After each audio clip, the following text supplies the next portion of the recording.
Today, Authentic Brand Builder, we are talking all about perfectionism. And this is a topic that is near and dear to my heart as a recovering perfectionist. This is something that I've talked about with so many of my clients and on my free content over the years, but I know it's something that so many of you are also navigating as well. And when I was trying to think about the best person to chat about this topic, I immediately went to my friend Martina Fink. Martina and I have been entrepreneur friends turned besties since 2017 when we met inside of a mastermind. We met in person in Paris, scootered through Paris one day, and the rest is history. But I have felt so fortunate because Martina specializes in helping perfectionists with their self-care, with taking care of themselves, navigating difficult situations, really embracing change. And today's conversation was so good that we had to split it up into two. So today we're going to dive into part one.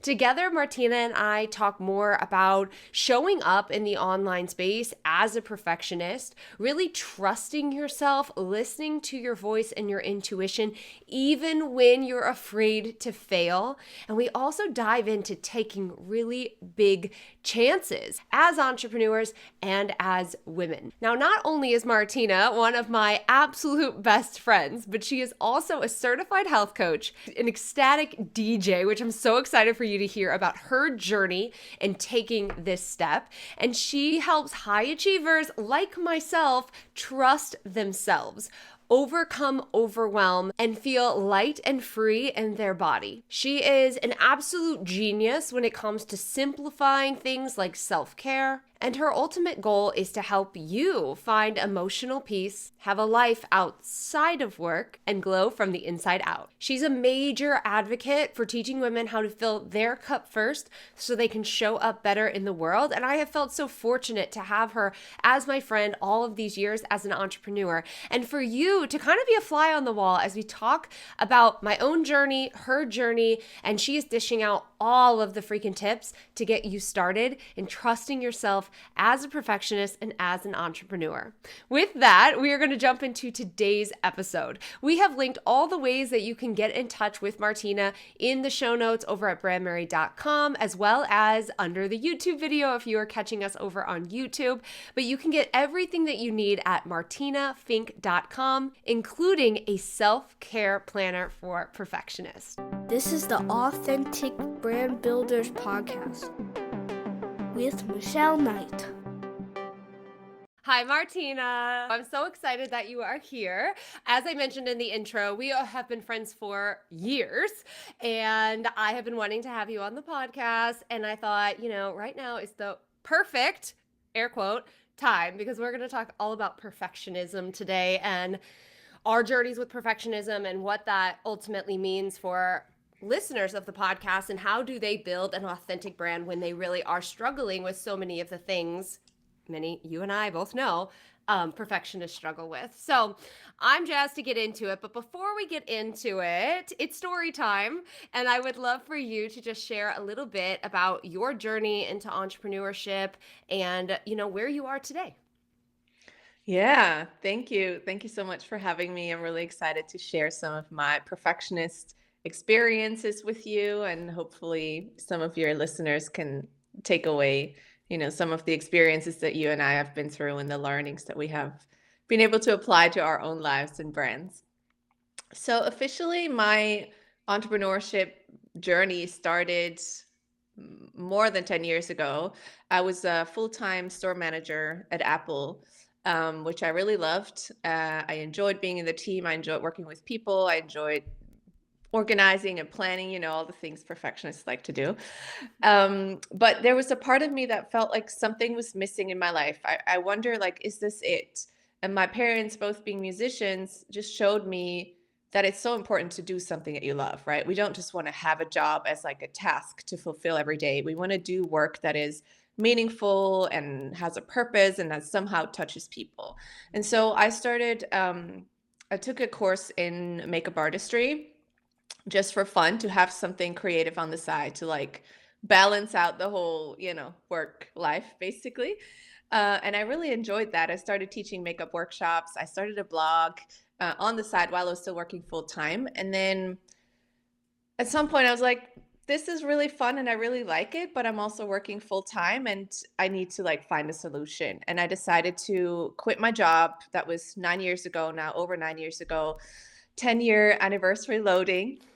And yeah, I started working part-time while I built my business. And slowly I transitioned from just the outside beauty to more inside out beauty and confidence work, and women just really harnessing their power and their confidence to know their worth, to understand that they're good enough, to help them be confident and really take care of their health. So slowly I started noticing that so many of the women are having or experiencing so many mental clutter, self-doubt, sleepless nights. And, if you don't have a good night's sleep, you're going to be more stressed. And when you're more stressed, you take worse decisions. And it's the whole vicious cycle that you get into when you don't take care of your health. And so I transitioned into health coaching many years ago, which is so interesting because health is not just eating salads and drinking smoothies, although that's a part of it, but it also includes the whole emotional health and your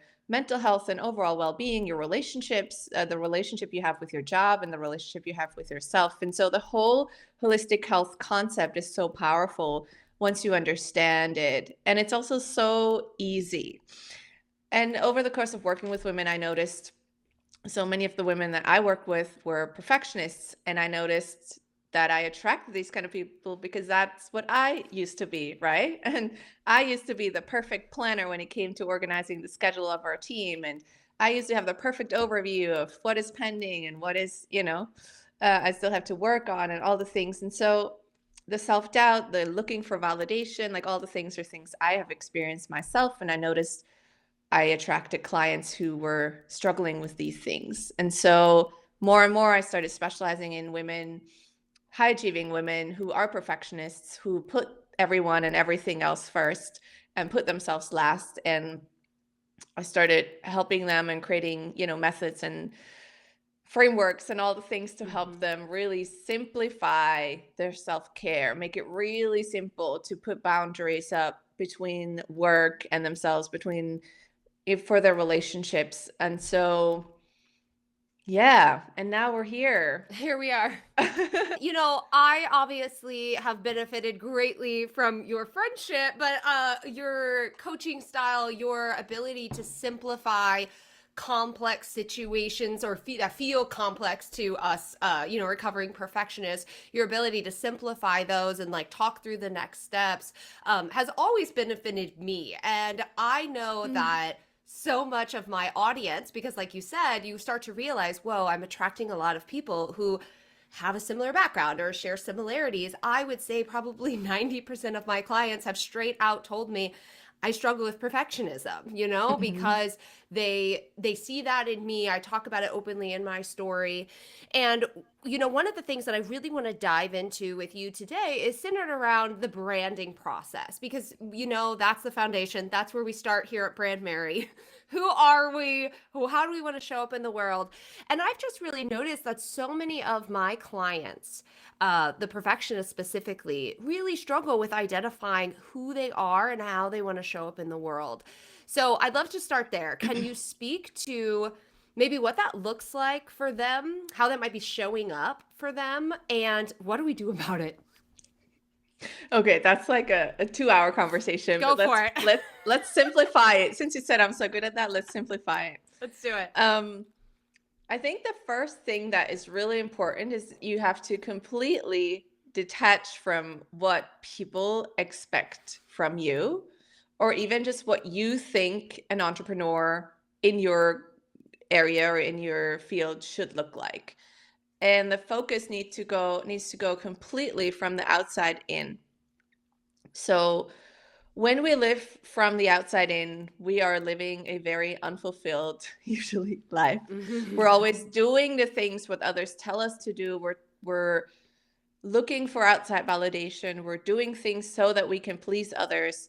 and we're not really doing it because we want them to.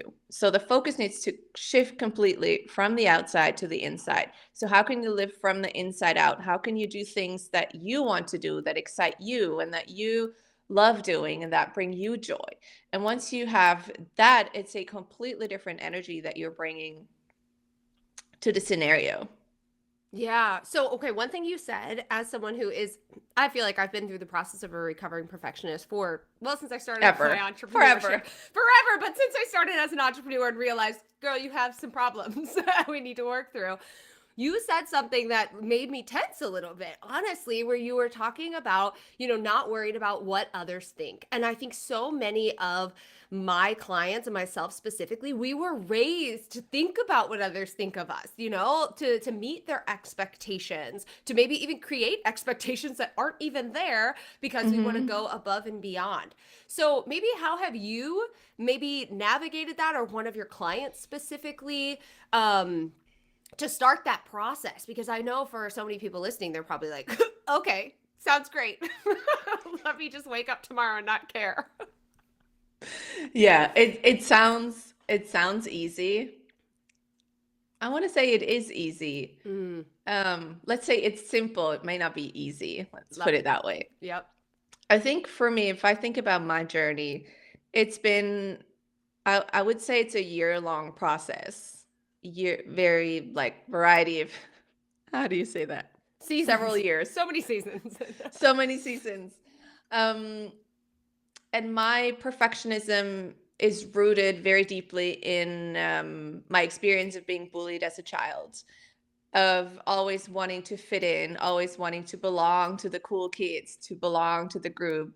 Uh, Really, the sense of belonging was really important for me as a kid, and I didn't belong in many situations. And so I have a deep trauma in rejection. I have a deep trauma in not feeling good enough because I felt like no matter how much I did, no matter how much I tried, it was never good enough for people to accept me the way I was, right? I always tried to be someone else, try to be cool, try to look cool, all the things, so that I could be accepted and be good enough. And so in that process, um, there's a deep wound that was created inside of me. And while I've worked through many of these things, like I've done so much forgiveness work towards the people who hurt me as a child, I've done healing work around self acceptance, like me just accepting who I am and not needing the desire to be someone else. That is a big part. And so, from a spiritual perspective, we have 7 different energy centers in our body that go along our spine, and one of them is the sacral chakra, which is in our hips.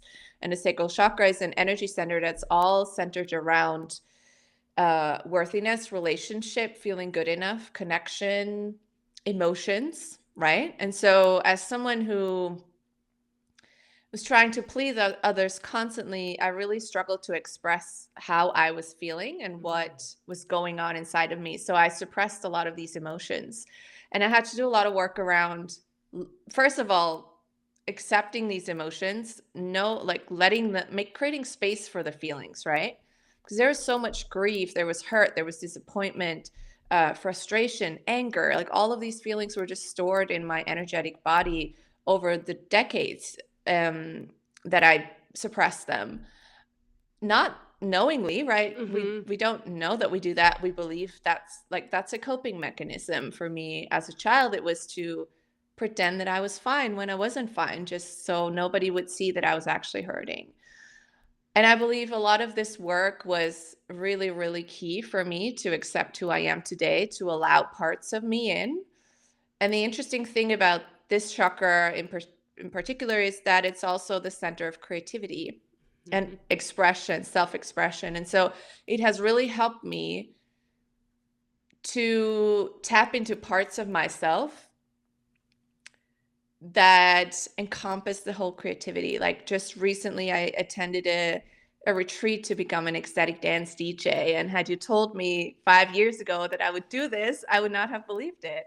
And so I know I'm only able to do this because I've been able to work through the emotional stuff that was stored up in my body. I was able to work through the whole self-worth stuff. I feel good enough to do the things I want to do. I feel good enough at my craft. And it's really the deep childhood trauma release healing process that I think is so important to be able to step into a role where you can spread your light in the world. Yeah. And I think you bring up something that's like really important and often not talked about in the brand building environment, but it's something that we obviously focus on here at Brand Mary. And it's really starting to ask yourself, like, who are you? And what do you really want at a deeper level? And how do you want to express yourself at a deeper level? And sitting down and just even taking the time to ask yourself these questions, because I know for myself, when I was starting a business, even as I've been scaling, I get really into the work. You know what I mean? Like, oh, we got to do this. There's a checklist. Let's go through. Let's make you do the things. And I'll sometimes even reach a point where I'm like, hold on, I hate everything I'm doing right now, but I got so fixated on the work and just doing the work and just achieving the work that I lost sense of that creativity, that expression of self. So I love that you talked about that. How do you think, let's use social media as an example here, because I know we talked about obviously the sacral chakra, all of this, y'all. If you're not hearing about any of this, if this is all the first time you're hearing about any of this, dive into it deeper. Like, get into the work. Martina's fantastic with this work. Obviously, it's why I have her here. But from like a brand building kind of scenario, let's talk about social media, right? Because so many of my clients will get on social media to start building their brand. They'll start following people that they admire, and slowly their brand starts just mimicking all of that. And I know that it's because deep down they're not crystal clear on who they are or what they want. What has been your experience with this, and maybe how would you guide them through that process, or what would you offer them? I think I want to go back to some of the things you mentioned before this question that are really important. Like, how do you know who you are and what you actually want? So maybe these are some simple questions that you can write down and journal on. One of the questions I asked myself in the beginning was, if money was no issue, what would I want? What would I do with my time, my energy? Where would I go? Who would I hang out with? Like, if you had all the money in the world, what would be the options, right? And you soon realize you don't need millions and millions of dollars to do these Right. things. It's sometimes like spending time with friends or having dinner with your family or working out more, right? And those are things you can do without money. But it's interesting that we always tie our money to time and somehow get very wrapped up in this. So I think if you had all the money in the world, what would you do? Who would you be? If you knew nobody cared about you, if you knew everyone would be excited about what you do, what would you do? If everyone was like cheerleading you on the way, what would you do? What would excite you? And the important thing is that you mentioned too, like we get so wrapped up in the process, in the step by step, you need to do this, and the checklists and all of that. And it's because we're raised to be so masculine. So we have masculine and feminine energies. I'm bringing in another spiritual concept into this, which I think is really important. And a lot of people and a lot of entrepreneurs, even like very successful entrepreneurs, have not taken into consideration and have gone to like sabbaticals and, closing down their businesses because there's no balance. And so we grow up in this world where we need to show up, we need to work hard, we need to deliver results, we need to achieve goals. Like it's a very masculine, straightforward energy. And it's a great energy. Like we all have that and we all need that for certain things in life. However, there's also the counterpart to this, just like day and night, light and dark, lightness and darkness, there's always polarity. And so there's this feminine, beautiful feminine energy, which is the being, the feeling, the receiving, the nurturing, the giving. It's a very typical, let's say, like traditional motherly role, I would say, right? And so we thrive the most and your business thrives the most when you have a balance of the two. You have the structure and you have the peace and the peace, not the peace, the space to be, when you have the doing and the being. And so, like you said, we don't take enough time to be, we don't take enough time to receive, we don't take enough time to journal and really think about and dream about the things we want. We're always in the doing. Mm-hmm. And so, creating that space for the being is really powerful because it gives you space for creativity, it gives your emotions space to come up, which we can always so easily suppress. Mm-hmm. And so, to tie it back to your question about social media, I think it's that balance as well. Like you need the structure, you need to know maybe what are the, I don't know what you call it, buckets, or what are the topics or the content pillars that you write Mm-hmm. about. You need a little bit of structure. And then you also need the creativity and the flow to be able to write in an authentic, real, inspired way. And so that has really helped me. And I have a love-hate relationship with social media. Currently, it's more love, but We it has both also do. been it has also been a lot of hate. And so the balance for me is always like I only post when I feel inspired. I only Mm-hmm. post when I feel like what I have to share is relevant, and I post if even if it's only going to help one woman, then it was already enough. Mm-hmm. I love that you tied in those questions because I actually think that answered part of the question around like mimicking other people, right? Like we do that because we're not clear, crystal clear on what do we want? How do we want to live our lives? So I love those questions. We'll be pulling those out, obviously, and putting them in the show notes because those are great. I don't actually think I've ever heard anyone say the second one, where if you had everyone cheering for you and like loving you and supporting you, what would you do? So you know who will be journaling on that today? Your girl, because that's a great one. And I Love need it. it. I need it right now. So let's do it. All right, so let's talk a little bit more. Like we obviously are diving into who are we, and how do we want to show up in the world, which is such an important part for us as individuals, but also so important as entrepreneurs because everything that you're creating, how you're showing up, it's all coming from you. And I think a lot of people, that is kind of startling to them when they start a business. They might be really great at their one product, they might be really great at delivering this one service, but then it gets into the marketing, showing up, like writing copy, and they're kind of like, ooh, like I don't, this is kind of stressful, I don't know how to do this. And what I have found is they stop, they stall, right?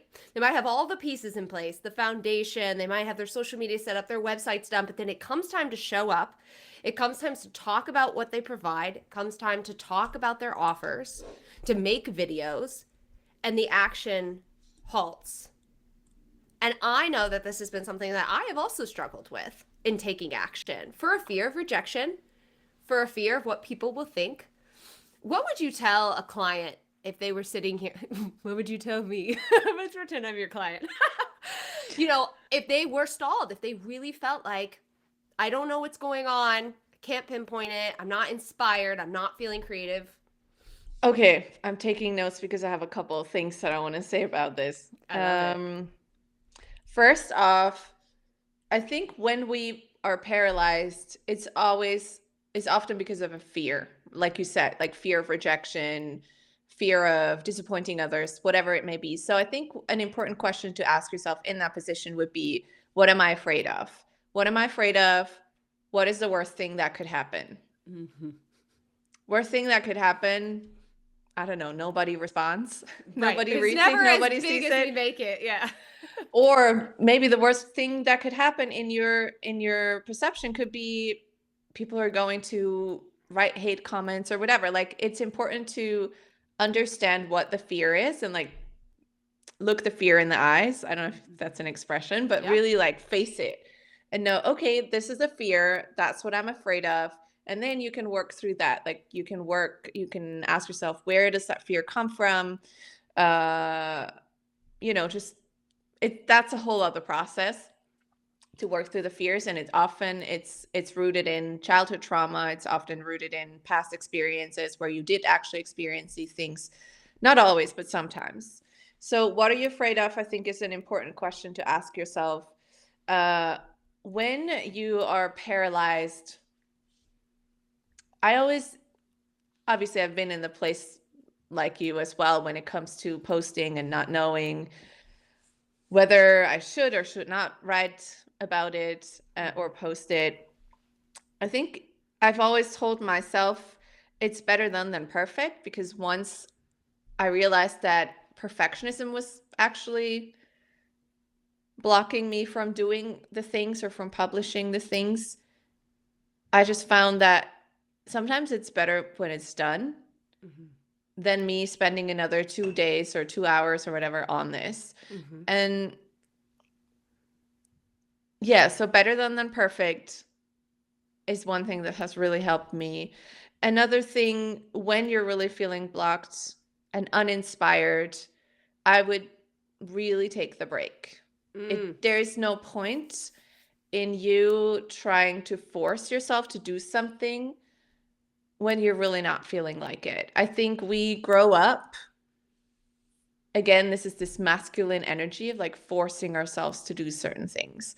And yes, sometimes we have to push ourselves because we want to achieve a goal or we want to work to something, but it should always come from a place of love and excitement. And that doesn't mean that it's always easy, but it means that the energy behind it is different.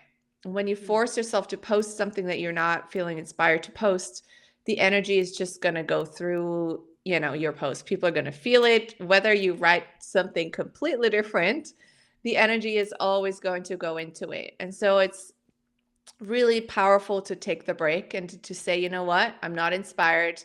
I don't want to do this. I'm not going to do it. I trust myself. My gut feeling is telling me where to go and where not to go.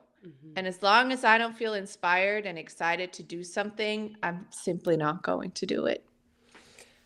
Okay, I think that brings up a really great topic around actually trusting ourselves.